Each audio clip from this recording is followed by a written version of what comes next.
Are the girls reading in the room? Is the sun rising in the sky? Am I not writing a letter?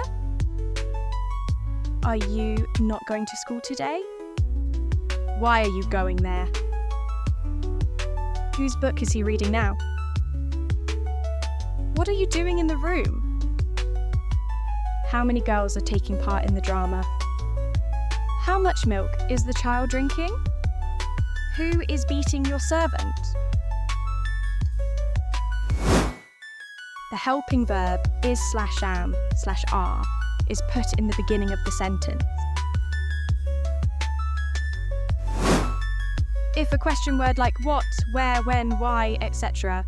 is to be used, then is/aim/are follows the question word.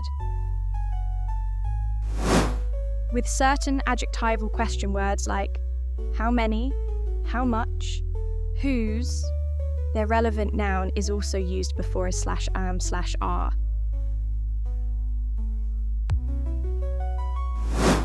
If the question word functions as a subject, then it is used in the beginning and then is/am/are follows.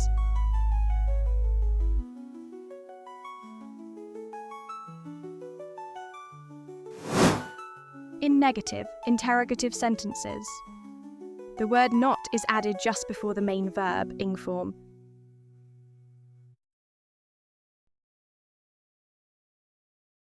Use the mark of interrogation, ? At the end of the sentence.